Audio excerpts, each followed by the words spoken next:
friends, welcome back to your channel Bower Space. I hope you all are doing good. In today's video, I am going to share some really simple ideas and a few steps to deep clean your entire home in half the time than it usually takes.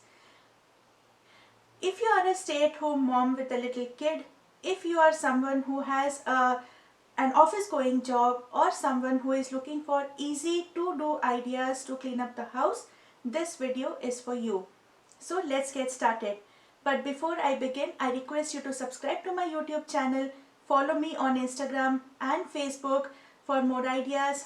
Please do read my blogs and download printables from my website bowerspace.com. You can email me your queries and I'll try my best to reply at the earliest. As always, stay tuned till the end to catch a glimpse of the Indian fabric of the day.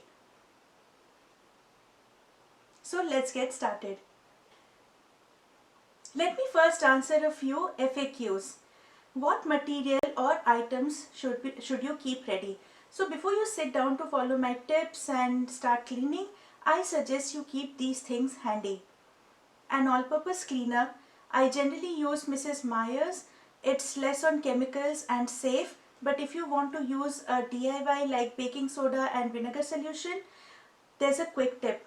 Do not mix them in advance or keep it in a spray bottle the previous night or a little while before. It does not work. These two things just lose the effect once the soda or the fizz from the fizz is gone. So mix it on the go as in when you have a space to tackle. So the way I would do it is to rub some baking soda or salt. Salt is a very good cleansing agent on the surface to be cleaned, and then spray some vinegar on top of it for effective results. The second thing you need to keep handy is a cleaning brush. In parts of this video, I am using the Housemile electric spin scrubber. So this has a fine brush, a crevice cleaning brush, hard brush and a scoring pad. It is waterproof and the battery is rechargeable.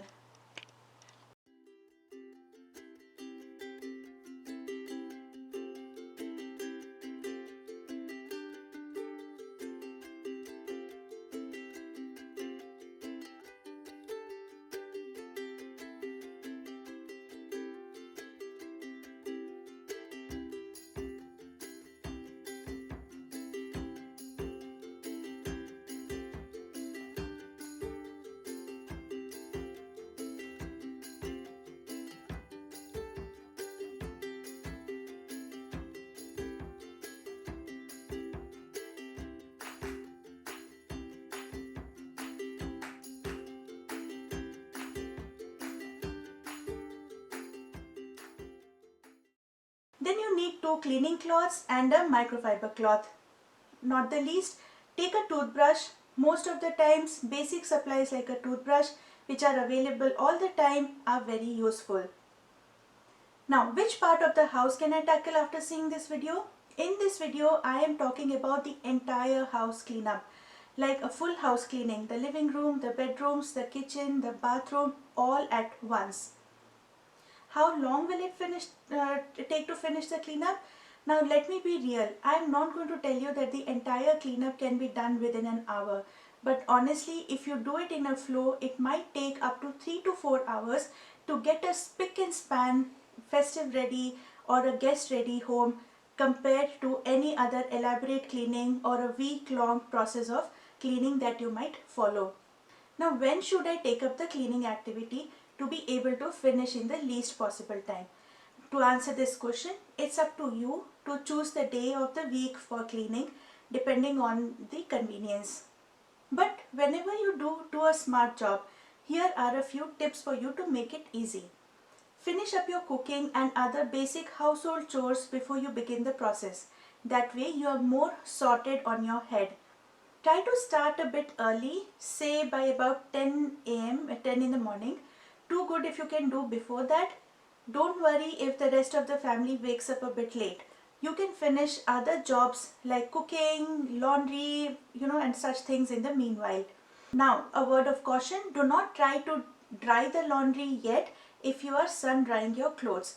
Keep it for later because the clothes are likely to catch a lot of dust while cleaning. Now, if you get time to clean up only over the weekend, I would suggest cleaning up on a Saturday instead of the Sunday so that you can spend some time off in a clean home with your family. Now, will it give you the same results of a meticulous cleaning? To a very large extent, yes. Are there shortcuts in this process? Obviously, yes. The idea is to save time and do more, but without much of a compromise. Now you would ask, where do I start? I prefer room-wise cleaning. So the first room that I always start with is the kids' room. Kids are the most impatient members of the family. So when I begin to clean, I let them watch some TV. That way they're seated in one place minus any further mess. Once I clean their room, they can go back to play as soon as possible. And then I move on to the living room, the dining room, and then to the bedrooms and so forth. Anyway, it's your choice. I leave it to you how you want to do it. But try to tackle the priority areas first.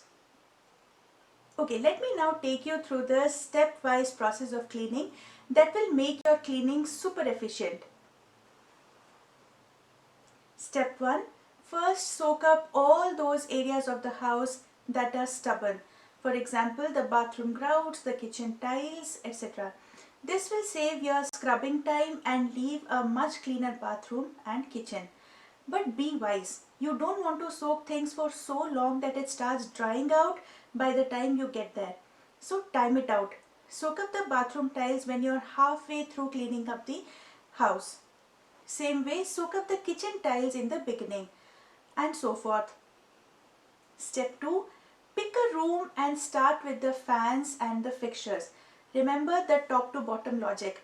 The dirt from fixtures like ceiling fans and tube lights will dirty the floor for sure and the other furniture. Basically, there is no point of cleaning anything at the ground level first. If the fan has some loose dust and nothing stubborn, instead of taking a big bucket full of water and a cloth to clean, this is what I would do. Use an old pillowcase to dust the fan and to give it a shine.